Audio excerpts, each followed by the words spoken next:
la forza sia con voi, e a Vicenza quest'anno la forza si è fatta sentire davvero. Per lo Star Wars Day 2026 il centro Palladio si è trasformato in una galassia lontana grazie alla Celebration Force, l'evento dedicato alla saga più amata di sempre. Una giornata di spettacoli, cosplay, collezioni e sfide intergalattiche organizzata dall'associazione Next Cosplay insieme con Studio Music Show. Questo è il quarto anno e siamo molto fiduciosi nella crescita di questa manifestazione molto interessante dedicata a Star Wars.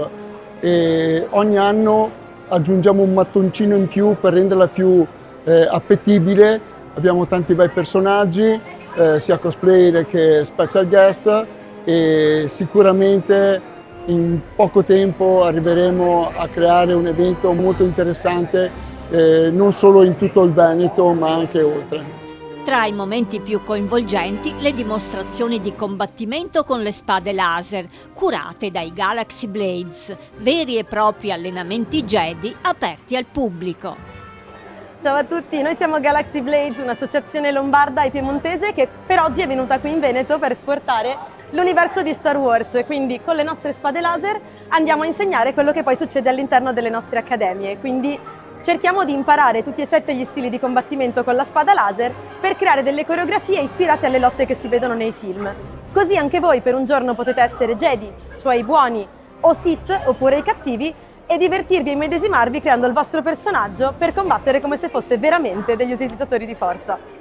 E mentre qualcuno sceglieva il lato oscuro, altri si sfidavano al torneo di Sabacc, il celebre gioco di carte dell'universo di Star Wars, con in palio una riproduzione Lego dell'astronave resa famosa da Han Solo. La grande novità di questa edizione è stata la presenza di Igor Chimisso, illustratore ufficiale di Star Wars, accolto da decine di appassionati in cerca di autografi.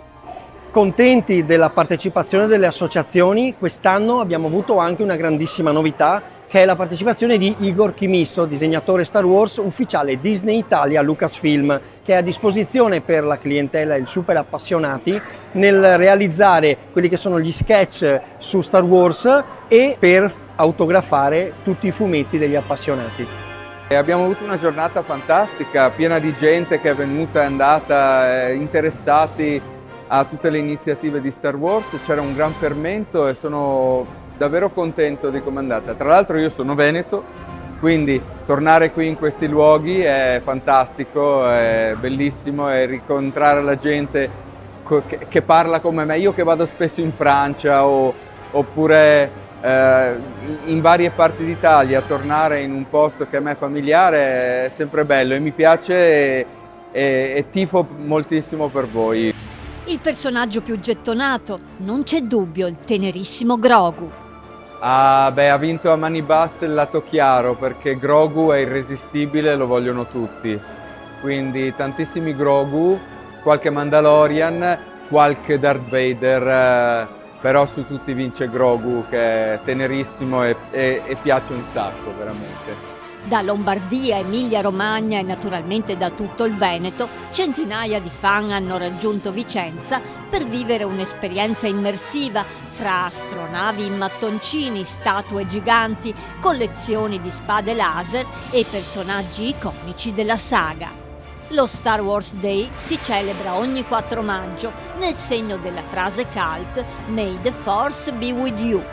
E a Vicenza la risposta dei fan è stata da colossal: spade laser accese, costumi spettacolari e una passione che continua ad attraversare le generazioni. Visto il successo di questa edizione, la missione è già partita. Il prossimo anno la forza tornerà a risvegliarsi ancora più potente.